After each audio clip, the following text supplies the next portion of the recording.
We have an exciting panel here today about AI, workforce, and edtech.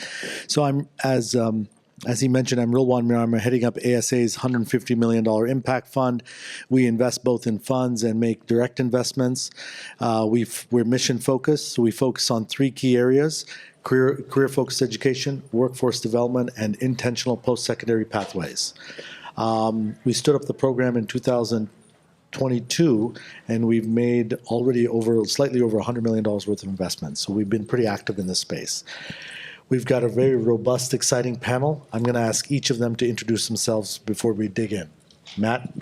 Hey everyone, I'm Matt Wilkerson, founder and CEO of extern.com, and we're solving the societal crisis of not enough experience out there for graduates and career switchers to get jobs. It's a real issue right now, as you probably know. Jobs are shrinking at the entry level, and the reason for that is you need experience to get work.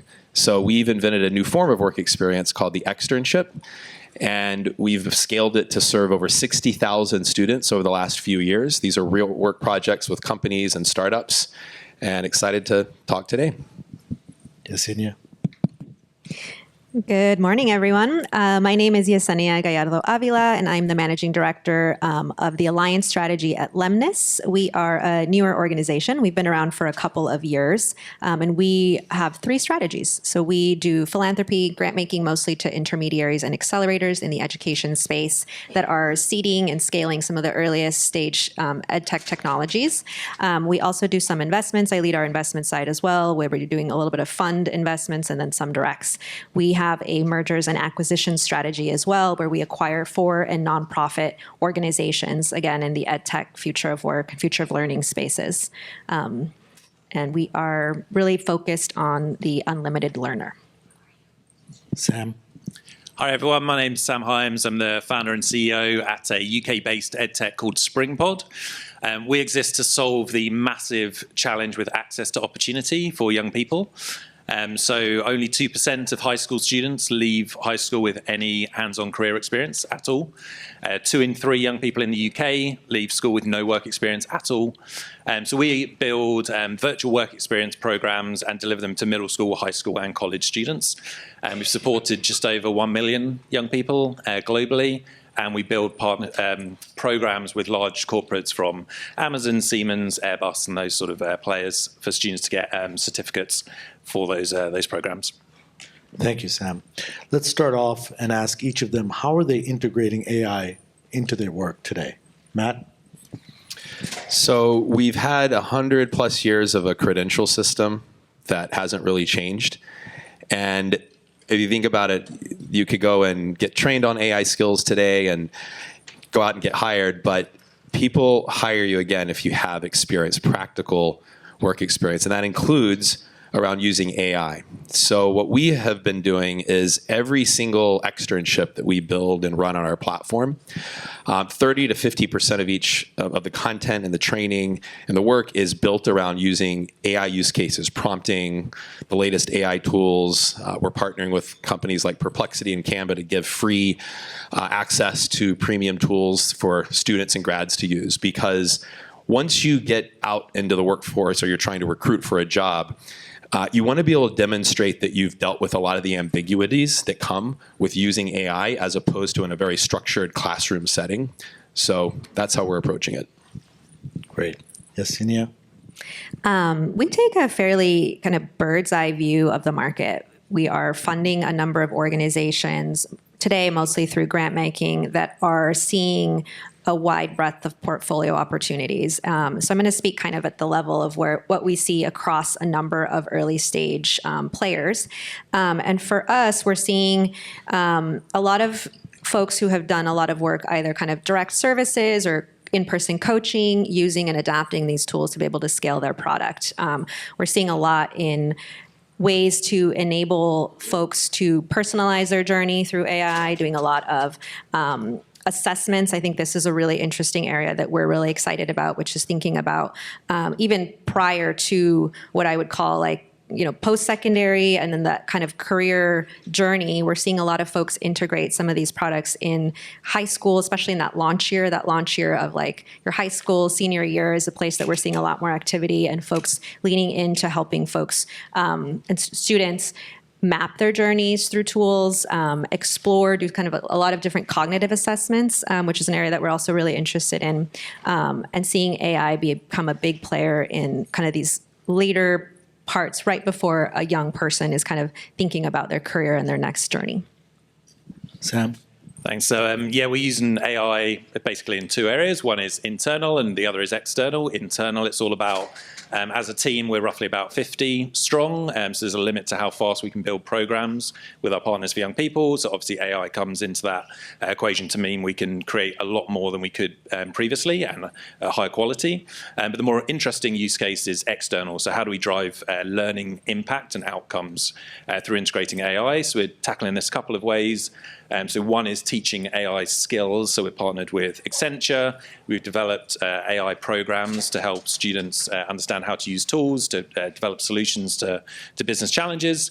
And we've also launched an AI-powered interview coach. So you can practice your interview skills in a safe space with no assessment, real-time avatar feedback, and coaching to help young people prepare for that in-person interview.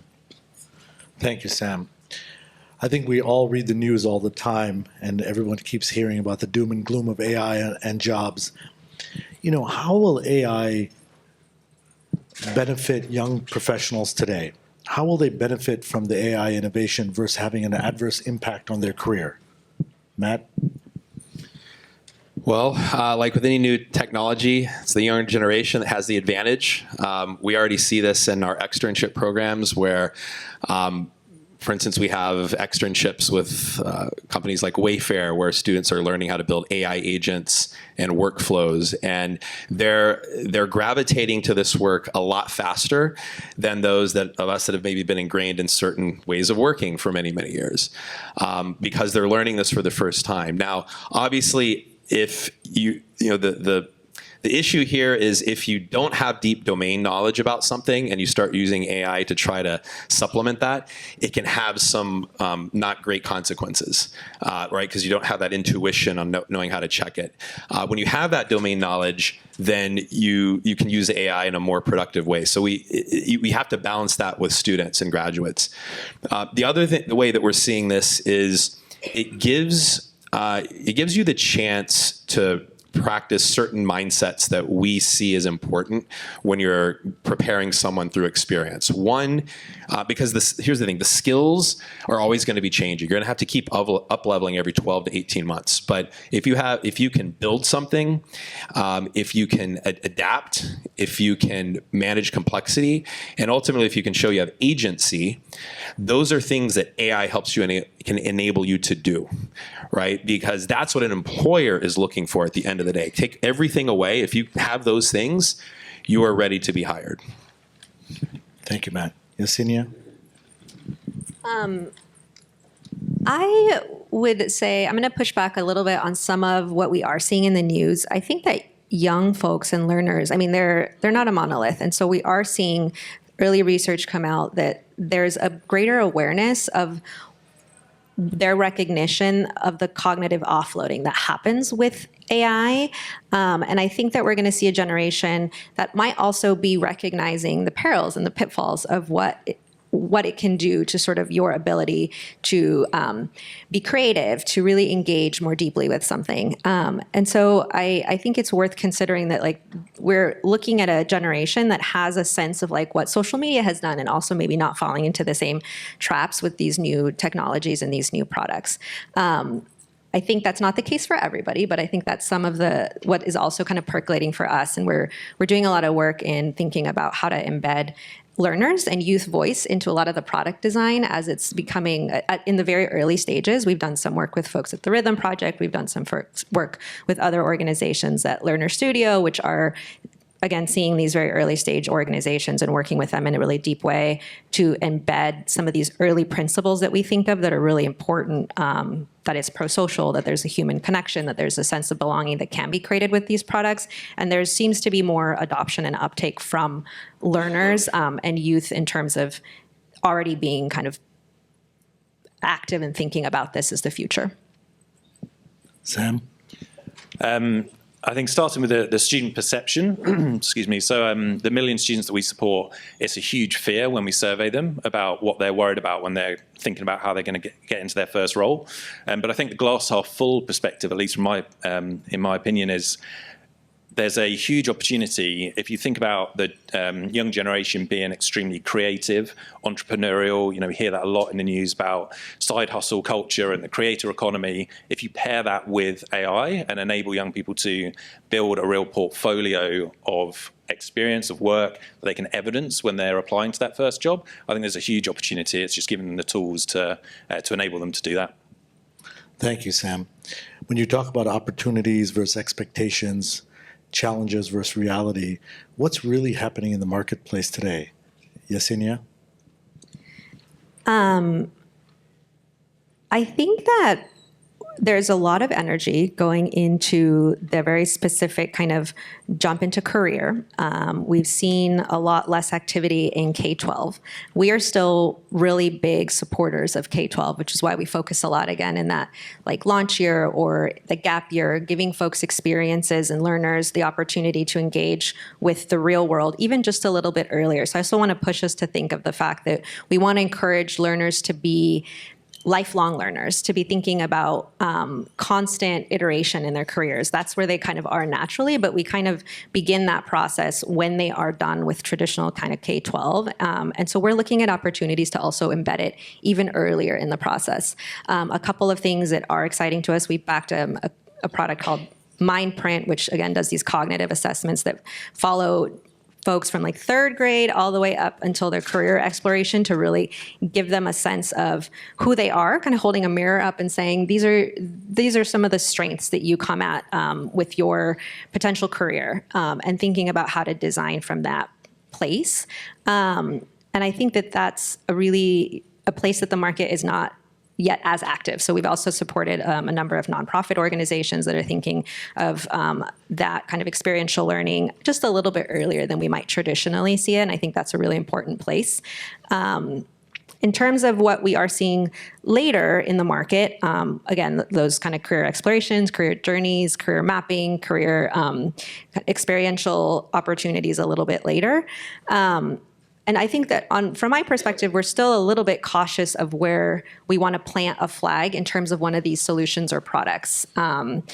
Thinking back to sort of where I sat before in prior roles, even 5-7 years ago, we were all thinking about what was the next boot camp for tech upskilling. And I think there was not enough pause to think about how do we really embed the like durable skills that young people need to create the product that will see them through multiple iterations of like true fundamental transformative technological shifts. And I don't feel like I'm ready to answer that. And so for that reason, we are backing up and saying, where can we find solutions or technologies that help us understand how a person learns, how they develop creativity, how we assess that, and then how we take that and say, this is where you can take this into your next career journey. And there are products and tools that we're seeing that are attempting to break through that particular barrier.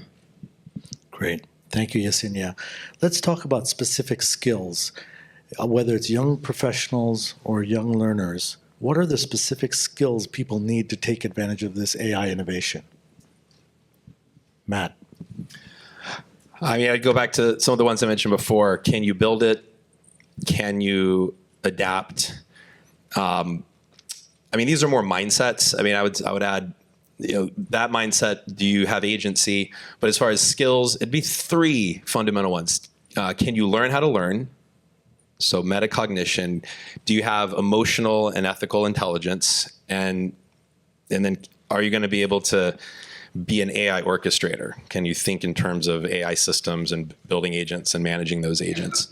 But I did just want to very quickly kind of comment on your last question of like what's happening out there today, because what we're seeing is, that so entry-level jobs are disappearing. Internships were supposed to be the solution for giving you experience. And that's ultimately what an employer cares about, right? Like all of you are here in your careers and your jobs, not because really where you went to school, although maybe it was a nice little jump start, it's because of your experience. And so the question is, well, if internships are shrinking the last 2 years and applications have actually doubled the last 2 years, so demand's outstripping supply, how do you get more experience? And well, it has to be the employees at the company, the managers that are giving that experience. But well, why not? Why aren't you taking on more interns? Well, because it's a lot of work, right? It's a lot of work, even though you might be well-meaning. And why is that? Well, not just AI, but before AI, COVID was making things, pushing everyone to be more efficient. And when the interns show up, usually you're thinking, oh, the interns are here. I got to give them something to do for a day or two while I think of something else to give them. And that has now resulted in a generation not getting exposure to the true learning that they need to enter the workforce. So we think a lot about how do you kind of build an assembly line to scale experience? What are the things that you have to do? What are the incentives you have to give to an employer or to a team such that they give their time around a real project that young people can have exposure to that has an impact? And then how do you build that engine and that machine? Because if we can figure that out, that is the new experience. That is the new credential. Great. Thank you, Matt. Sam? Yeah, I completely agree with Matt, but I'd extend it as well. So I think the experience is the first part. The thing we hear from all of our employer partners is, please help young people articulate the skills and experiences that they have on their resumes. And that's the bit that they struggle with. They turn up for an interview or an assessment day or whatever it is, and they just cannot articulate well enough, in their opinion, the skills. So they say, don't worry about the technical skills. We can teach those when they arrive. It's all about the communication. So the way that we're approaching that is, if you have the data on the young person, so you know which experiences they've completed, the skills they've developed, if you can then coach them on how to draw those out using AI to personalize the guidance and the coaching, that's where we think there's a multiplier in terms of the impact we can have. Great. Thanks, Sam. Yesenia? Or answer it. Can you repeat the question? What specific skills do young people need to take advantage of the AI innovations that benefit their careers? Okay, thanks. I lost my thread there. I think that what Matt said resonates a lot. I think we kind of all have a recognition of what those skills are, right? You have to know how to learn. You have to have flexibility, that kind of flexible thinking. And I see the challenge in kind of articulating that to employers. One of the challenges that we're seeing today in the market is that there is also a lot of products out there. And one of the challenges is also on, at least for me, looking at sort of what the investable opportunities out there that can bridge these challenges are more support for those folks in kind of in HR, in hiring and management, where you're trying to identify those different skills that come onto your platform as you're sifting through resumes, the folks that you're considering. I think there's also kind of a disconnect there on how we're supporting the folks that are in those decision-making roles to be able to understand what it looks like to be a young person and to try and articulate or deliver these different types of skills in a brief interview.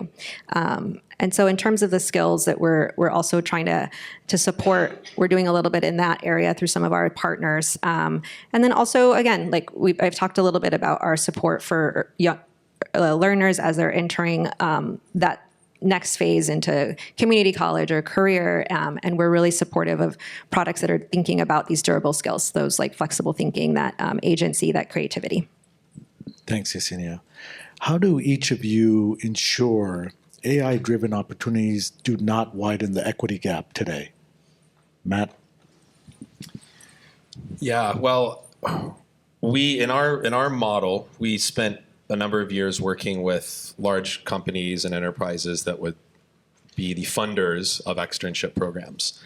Sometimes it would be from an HR team. Sometimes it would be a CSR program. Sometimes a corporate foundation. And after a while, we realized if we were going to provide more opportunities, we had to get more grants or more companies. But at the same time, we were seeing this trend over the last few years of companies pulling back from internships, impact programs, things of this nature. And we had to make a tough call. We said, if we're going to make something more accessible, including our externships that are training you on real use cases in AI with teams, we had to, this sounds like not intuitive necessarily, but we had to start charging the learner to make it more accessible, because turns out there's just not enough budget out there right now. There's not enough focus to invest in this problem on the corporate side. Now, there's good teams doing good things, but if you want to actually get to like millions of learners, not just like high school, college, grads, people that are returning to the workforce, veterans, then you need something that's really low cost, really accessible, that can scale. So we launched a $10 a month subscription where you can do any externship on our platform. You want to do an Amazon externship, you want to then switch to a PwC one, you want to then do an AI agent externship with one of our startups, you can just do it. 2 weeks, try something out, you don't like it, switch to something else. So you have that flexibility and that freedom. And at the same time, bring that delivery cost down. So there are still humans involved, but we're, one of the use cases we're using AI for now is like that AI manager, right? To have, you're to midnight, you're stuck. I don't know if I'm doing this the right way. This prompt is maybe hallucinating. I need feedback. So talk to that expert manager you wish you had next to you, get feedback, submit your work, see if you're on the right track. If we can do that and keep that delivery cost low, then we actually have true accessibility. Great. Sam? Yeah, I think from our perspective, there's 2 things. There's intentionality of design, and then there's the data on the outcomes. So that's the way that I think you focus on the accessibility piece. So it's obviously common sense, but involve the learners at the start, where you're designing the way that the programs are going to run. Think about neurodivergence and all the other sort of accessibility considerations. We launched our the AI-powered avatar for the interview coach. And when we put it in front of learners, there were just things you just hadn't considered, with how some learners with some specific needs might not be able to engage in certain ways. You have to make adaptations sort of throughout. So that's, I think, one thing which I guess is fairly common sense, but sort of a student steering group and panels, and they're so important. And I think the other point, and maybe this links to Matt's sort of challenge around the corporates, that the budgets aren't there for doing this at scale. I think the budgets can be there, but I think it's based on proving the ROI. So I think one of the challenges for a lot of players in the sort of education space and experience space is you deliver the programs. For Amazon, we support 30,000 learners a year to go through their programs. Amazing, they can shout about it and PR and CSR and talent pipeline, but it's not until you start tracking the destination outcomes of those learners that you can put some hard ROI stats on that. So that's sort of where we're at now, where we can say 1% of your students that went through the programs actually joined your organization. 25% went into the wider tech industry with these employers. This percentage went on to study at college, related courses, and that's, in our opinion, sort of where you can start unlocking budgets, because you can build bigger business cases around it. But I think that's a challenge for the whole ecosystem. To Yesenia's point around, there's so many different providers and well-meaning platforms. There's no standardized impact framework for this sort of work. If that existed, where a school or a college could A/B test and see the results based on the ROI, I think that would be a game changer for impact, and sort of make it completely transparent with the impacts all the amazing organizations are having in different parts of the student journey. Great. Thanks, Sam. Yesenia? Yes. So to take, again, kind of a larger framing, I think sitting on the more philanthropy side, there are a lot of conversations that are happening that are very thoughtful. And there's a number of folks like us engaging around frameworks for what it looks like to do responsible AI, to what it looks like to create equitable tools and solutions. I don't see that same conversation happening on the venture side, where we're backing a lot of early stage organizations, but we're not engaging in that sort of rigor of what are the 5 principles that we need for design so that we don't perpetuate a lot of the inequities that we're seeing and that we're really trying to solve for. Folks get into this space because they have a belief in the mission. We're education founders. We want to see learners improve their outcomes and move the needle on education. And so I think some of the frameworks that folks are developing on the more philanthropic side, I think could be very relevant to the folks that are building in the early stage, maybe more venture-backed route. We also collaborated with a number of other funders to do a blueprint for AI, and what does that look like? And what we want to see is that there's more pro-social thinking in terms of the design. So how do you engage folks, learners, to talk to one another, even through the design of a product or a solution that is tech-enabled? We want to create that lifelong learner mindset. We want to not destroy that kind of cognitive, creative thinking that happens. And so the cognitive offloading, how do you design for those? And so I think there's a lot of relevance from bringing some of those toolkits and frameworks into this space early in the design. And I would encourage investors to think about adopting some of these or putting some of these early technologies through some of these frameworks and seeing where there might be room for improvement so that we don't create a greater equity gap. And then there are a lot of the practical things that I think early stage founders can do. I love that you're using advisory councils or student voices. I think having learners at the center of the experience is one of our key criteria for anything that we're going to be excited about. It really needs to be learner-centered, and I think there's ways to do that at multiple points through the design and then scaling process. And then there's having learners, and then there's having learners who are maybe closest to the problem, more vulnerable learners, thinking about race and gender and socioeconomic representation in the product design is also really important. One example from our portfolio is an organization called Career Village, which does coaching. They have an AI coach that they're developing, and they have about 150,000 volunteers from all kinds of different walks of life and racial and gender representation that provide coaching to young people. And using AI, they can scale this, but having a diversity of voices in the workforce and lending their experience to early career students as they're mapping their journeys has been really critical to getting like a different lens and really integrating a number of different perspectives that can then build that model so that they can scale that. But again, having those different volunteers who are coming from all different roles in corporate and career settings really helps build that foundational model where then the students who are engaging with their AI coach can take a different perspective that you wouldn't have otherwise. Thank you, Yesenia. Let's switch to my favorite topic, investments. So in this environment with so many edtech and workforce solutions, how do you assess which ones are actually delivering value to young professionals to enhance and augment their skill set? Yesenia. I touched on this a little bit. We have frameworks that we actually do use and that we center as we're considering investments. We are not yet in a place where we are deploying capital directly into early stage venture-backed organizations. Today, we're working through intermediaries, accelerators, funds. I think we are aiming to build that strategy out, but I think today it just doesn't make sense for us. But I think sticking to some of these, again, principles of what it looks like to develop equitable, responsible technologies, we often want to see the learner centered in this experience. We believe that will drive outcomes. And so we work with organizations to have that youth voice embedded into the design.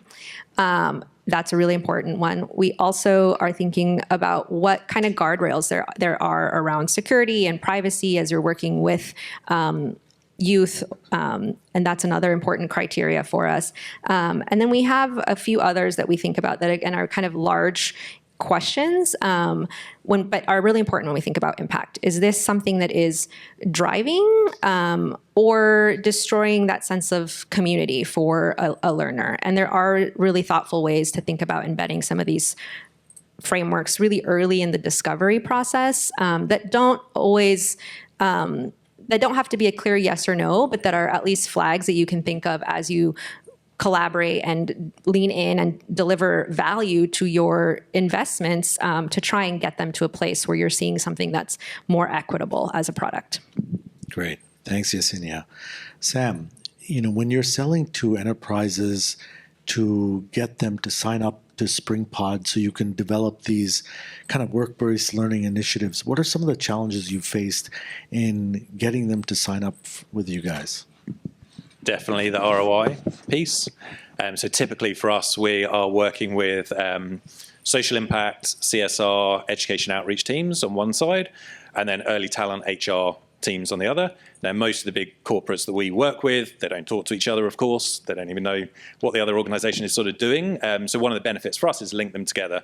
So especially with the climate of reduced budgets and pressures, if you can prove that the work that the social impact team is doing is directly feeding the commercial drivers of the organization through the talent pipeline generation, et cetera, that's, I think, where you can stand out as a supplier, as a partner.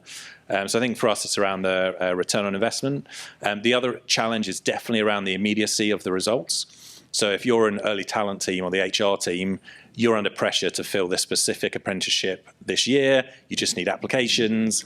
Whereas what we're doing is it's a long-term pipeline. We're upfront about that. It's not going to fix your hiring needs in the next month. This is about committing to a multi-year process to support young people so that you will get much better applicants in the future. But that's definitely another challenge that we face. Great. Thanks, Sam. On the flip side, Matt, you're selling directly to consumers. Please tell us some of the challenges with that business model.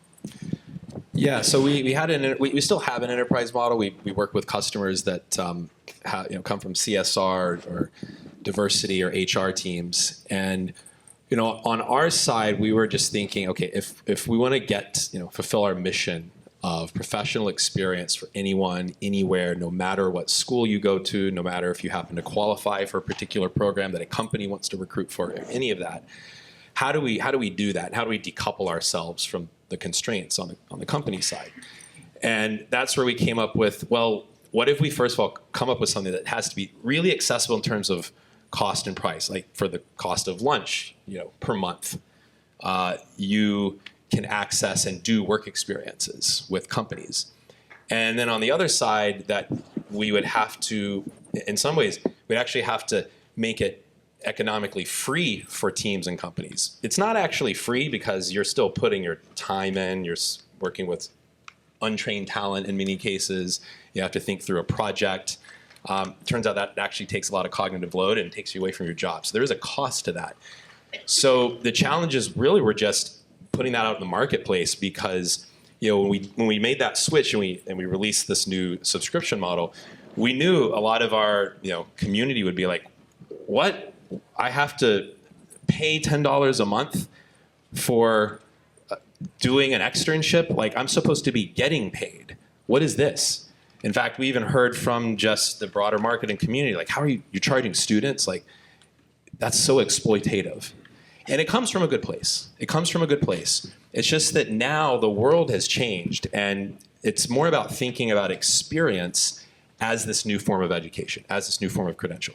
Companies can now be participants in this educational system as opposed to just universities themselves. Because if you go back to the apprenticeship model in the Middle Ages, middle-class people actually paid master apprentice craftsmen to train apprentices.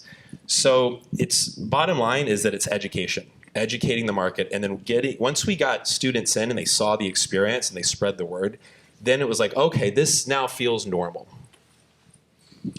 Thank you, Matt. We've got a couple of questions from the audience. I want to start with that. First question, where do you see the role of colleges and universities changing? How does curriculum stay up to date as future job economics change? Who wants to take that first? Sam, go ahead. Okay. So what we're seeing is a huge shift towards integrating work-based learning into curriculum. I don't think that's going to come as a shock, but we've got universities in the UK that we're speaking with at the moment who are changing us that every single course is built around employer challenges. So completely flipping the model. I think the other piece that's obviously becoming more and more important are graduate outcomes.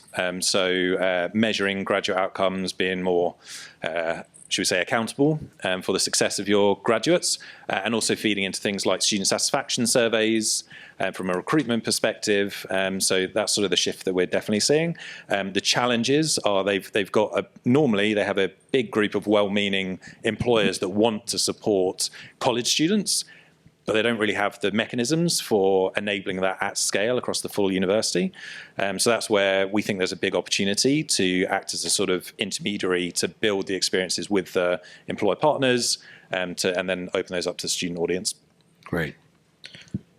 Yeah. Do you want to add to that, Yesenia? Sure. Yeah. And I think that I wouldn't discount too how much of this is driven not at the student level. They're very smart consumers. To your point, like they're willing to pay for something that they believe has value. And we've seen other products, like in my prior role, folks like FolioWorks charging for internships and being kind of scandalized as an impact investor that you're charging this much money for an experience that one wants to be accessible. But I do think that there's a more awareness of like what the value is either for paying for something that will get you that ROI or thinking about when you're entering college or picking your next institution, that there's a lot better sense of like what the value is, and communicating that in a student-friendly way is actually, I think, where colleges are still struggling a little bit. They still kind of have the selling to the parent mentality that I don't know is kind of translating to the ultimate consumer, which is the student. Yeah, Thank you, Yesenia. Go ahead, Matt. Oh, go sorry, ahead, just Sam. to add on to Yesenia, I completely agree. So we've done a recent test actually with the University of Liverpool in the UK, and they had a load of international offer holders. And obviously that's the lifeblood of the university now, the international students.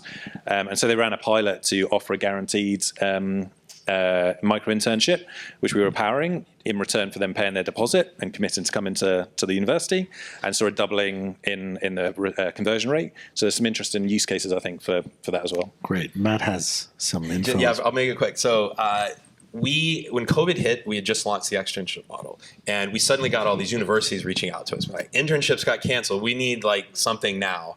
And so we thought, oh, this is the model.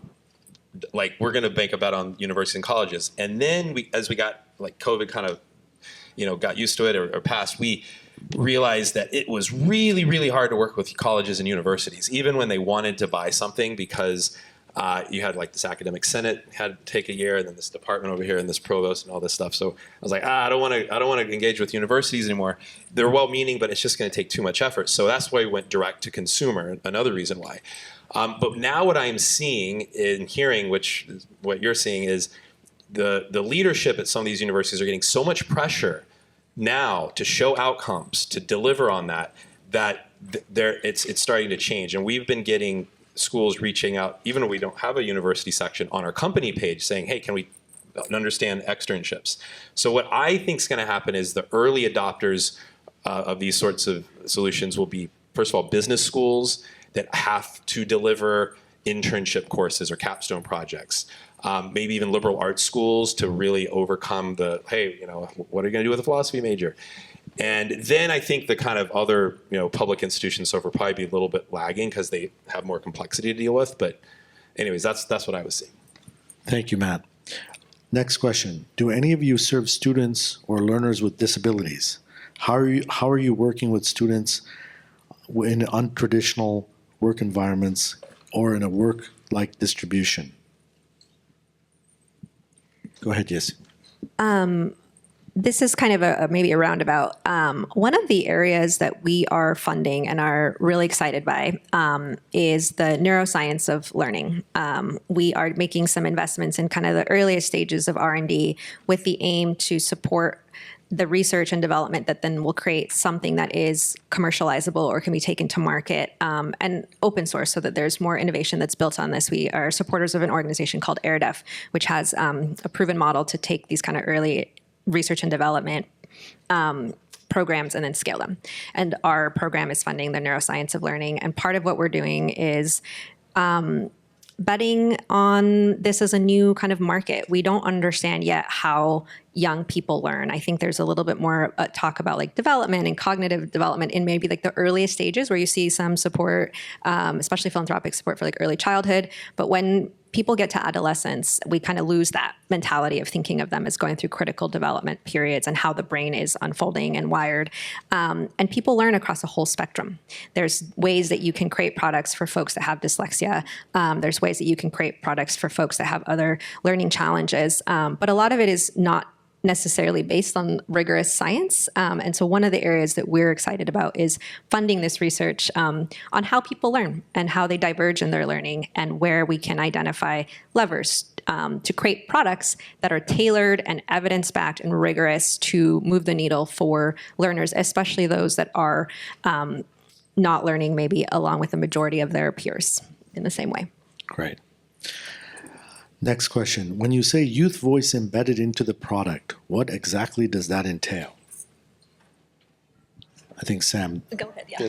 Or, So as an example, for the interview skills coach, we took that into a classroom, demoed that with 30 students, and some of the feedback was, we really don't like the avatar. We want to be able to change the avatar.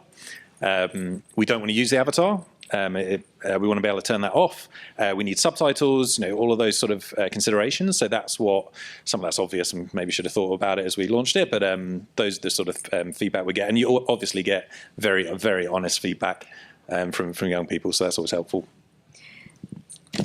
Yes, exactly.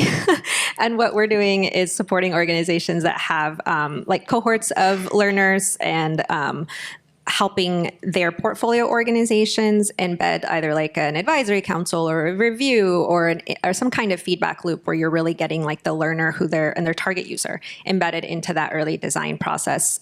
We also worked with an organization called the Rhythm Project, which does this beautifully and has a fellowship that they run with students, and they create they're kind of field building, coalition building with technology and technologists to get these fellows who are these incredible young people and thinking deeply about the user's experience and also the challenges with AI and getting them connected to organizations that are creating products and getting that perspective, both for like just improving the product experience, but also really thinking about the long-term issues around equity and like what drives the ultimate outcome that we want folks to be ready and enabled to go into a world that is rapidly changing, and with those tools and like that kind of flexible thinking mindset, but also not creating more disparities through that process. Great. We do a lot of customer discovery with our students and externs constantly. So both in terms of the experience of the externship and the outcome. So for instance, the fact that we have a single application to extern came from, we hear students, they're so frustrated that so much of their work is just trying to optimize applications. Hundreds of applications, and they don't hear back, and they're frustrated. And like, why are you spending all this time on applications? Okay, one application, once you get in, you can do any externship. The other is on kind of outcomes. So we surveyed recently about 75% of our externs land a job or an internship within 12 months of completion. And that's through iteration of like, well, what are the skills and experiences and companies and brands that are going to help students tell a really great story when they go into the marketplace. So that's been critical for us. Great. Next question. How can we understand the possible ways to scale the growth of skills-based jobs of the future in the U.S.? For example, community colleges. Who wants to take that? So we did a big partnership with the PwC Foundation that specifically funded externships with community college students. And what we learned there, probably unsurprising to some of you, is it's very different than building an externship program for an undergrad college student or an MBA student or someone who's been like a career switcher, because they have so many constraints on their time, right? They're usually working. Many of them will have families, and then they're going to school. So we couldn't have the usual 2-3 month long externship with the requirements. We had to scope it down. We did like a 5-week version. Really, said what are the experiences? Cut out any training or anything that isn't hyper focused on what's the job they're trying to get done and the learning from that impact. But yeah, it's a very different population. Great. Next question. With the growth of data centers and energy consumption, the need for technical talent is growing. How have you seen this problem being addressed today? Any takers?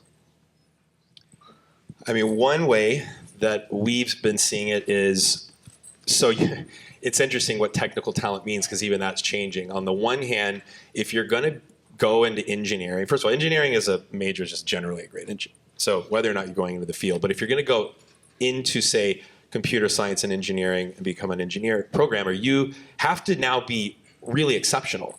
Like, you have to be a really great at architecture. You have to be someone who's going to come in and really understand systems deeply. And if not, then you want to kind of figure out how to use AI to augment what you're doing and almost be kind of like one of these new roles like prompt engineer, or it's kind of like a jack of all trades role that's emerging. If you're not an engineer already, you can use a lot of these AI co-pilots that are getting better and better. I know there's still some debate around some of this, but at least in terms of getting something off the ground, right? Maybe you're not building a full system with a co-pilot, but you're useful enough that you can come into a company and contribute to the speed. So that's where we're seeing it. Great. This question is for Yesenia, but I know, Sam, you can add to this as well with your work in Rhode Island. Yesenia, you're invested in tools that reveal how students learn. What do you think it will take for cities and policymakers to integrate that kind of cognitive learning science into real budgets and resource decisions for public education? Oof. There's so many challenges with public education. And yet we are still relentlessly optimistic at Lemnis about this. We're one of the few folks that continue to fund K-12. We believe that it is important to do that, especially public schools. So a couple of things. One of the research landscapes that I'm embarking on in this coming year is something that I feel should be intuitive, but yet, I haven't done it really. And I would encourage others in the investment space and then the philanthropic space to think about it, which is implementation.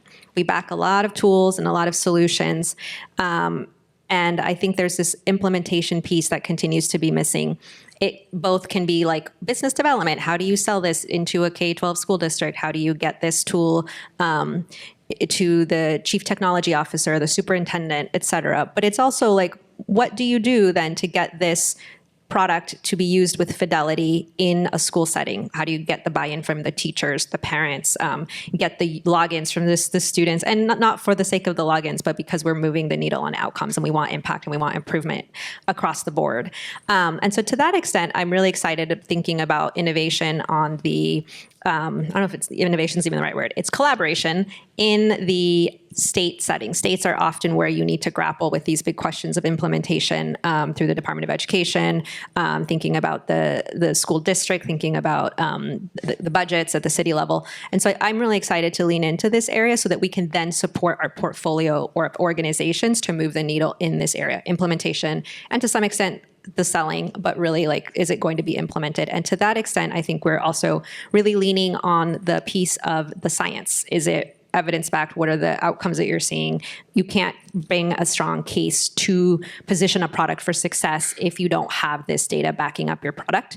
And so that's an area that I'm really interested in leaning in because budgets are tight, because people are cutting back spending, because of ESSER funding ending. We just need to be able to make a case for that and also understand what a decisioning tree looks like and what the trade-offs are for implementing something new at the district or city or state level. Great. Sam? Yeah, I think from our perspective, it's all about localization and also being demand-driven. So for us, it's amazing to be able to say we've got 100 plus global employers that your young people can gain experience with. Amazing, but most of your young people locally won't end up possibly at an EY or an Amazon. Hopefully some will, but so for us, we've got quite a large project in Rhode Island, and it's been about creating localized experiences driven by demand. So we've been working with the workforce board, the governor's team, the local mayors to guide us about which are the high growth industries and where are the talent gaps. So they have told us defence and maritime, healthcare, construction, these are the sectors that we know as a workforce board are forecast to grow massively, and the talent's just not there at the moment.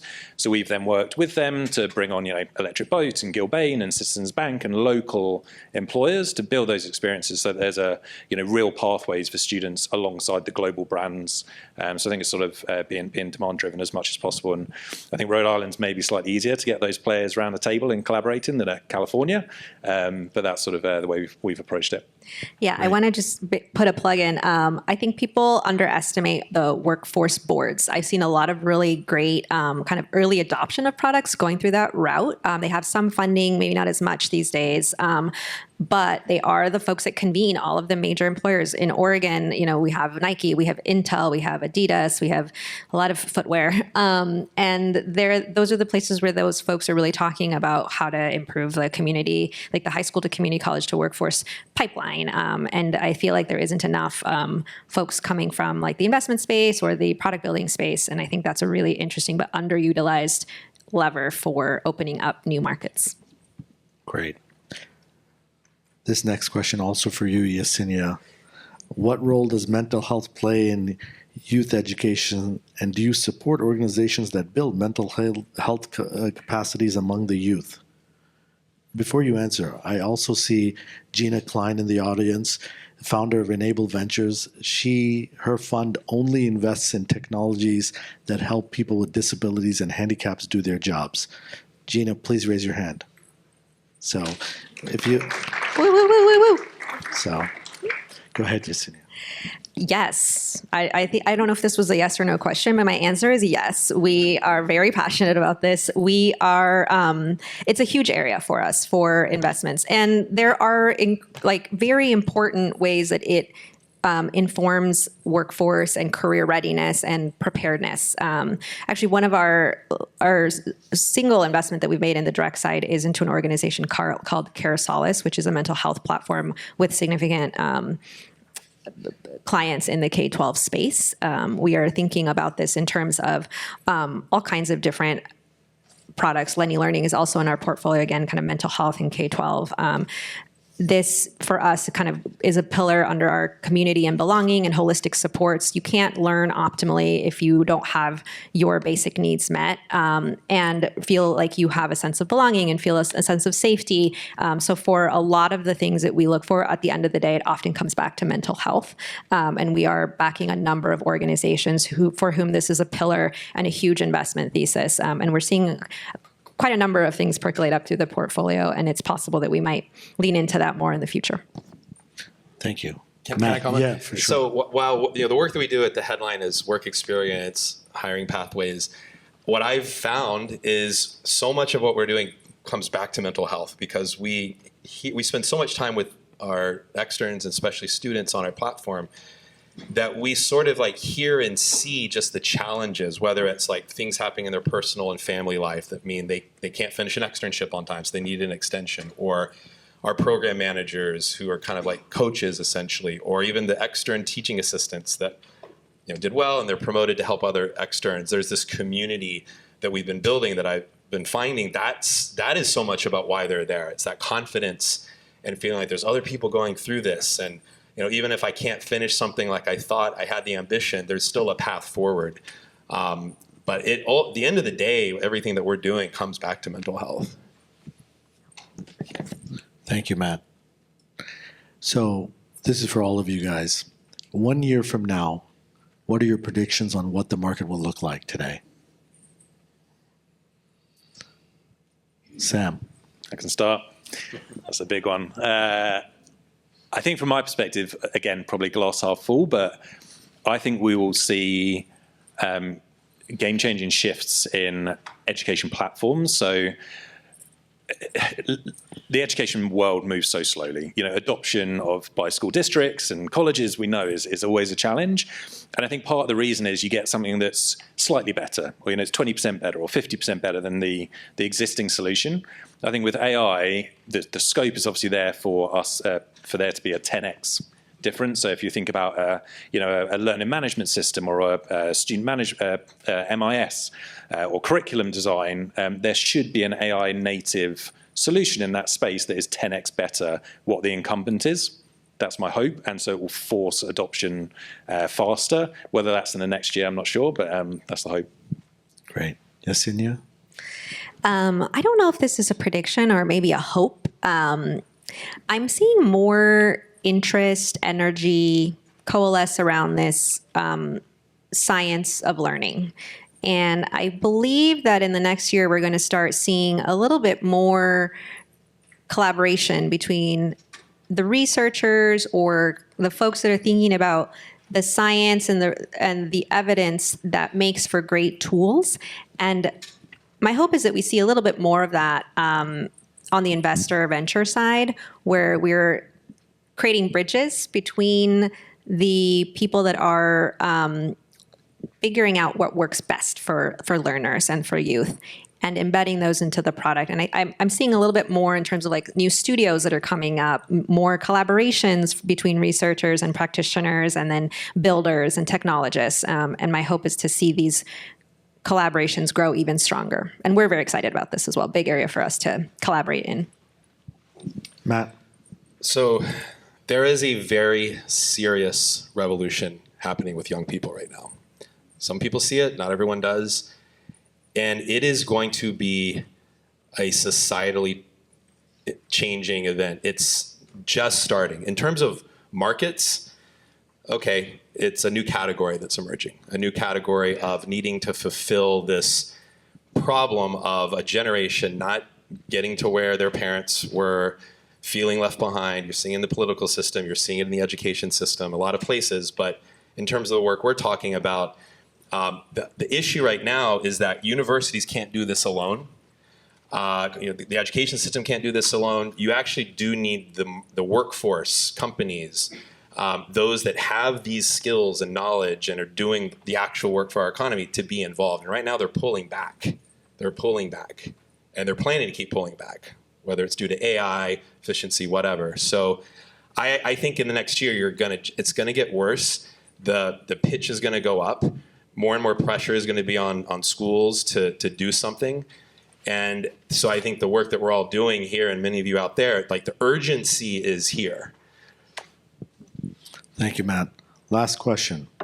As a high schooler growing up alongside AI, I've been wondering, since AI learns from what already exists, how can it help create something truly new? Who wants to take that one? Yesenia. Oh man, I love that question. Who wrote that? Hi. Oh, thank you. Great question.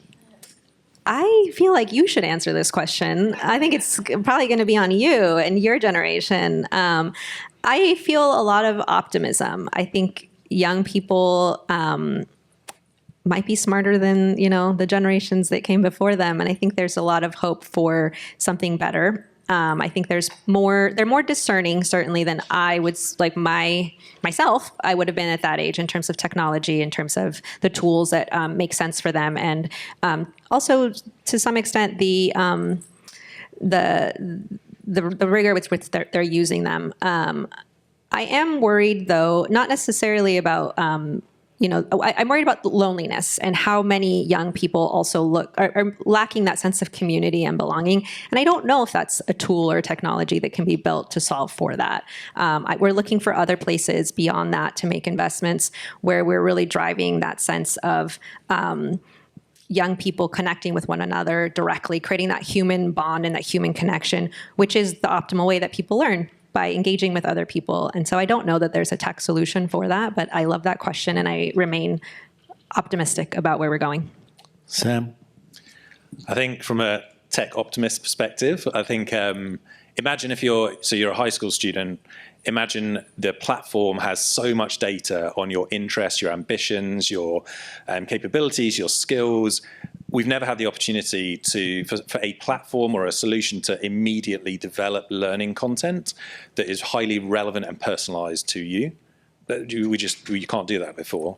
Whereas now, in theory, you'll be able to say, I want to be an aeronautical engineer and I'm in this location, and it will immediately be able to create a program with Boeing that is quality assured, that builds a mock interview for you, that tells you who to connect with. The possibilities potentially is there for a game-changing product or sort of platform that can just build something on the spot for you. Great. Matt? So there's going to be positives and negatives with AI, as we know. I agree. I think that on the positive side, what I'm seeing and expecting is that it's going to be this creativity spark for a lot of young people, right? It's going to be a creativity enhancer and therefore result in things that we can't predict. But on the negative side, I think the positive of the negative will be we're going to see this new kind of emerging movement towards human connection. It's going to be like a new movement, kind of partially attached also to the anti-social media movement that, I don't know, supposedly like at very, very young ages that, this is now being more recognized. So that's kind of a silver lining I think could come from this.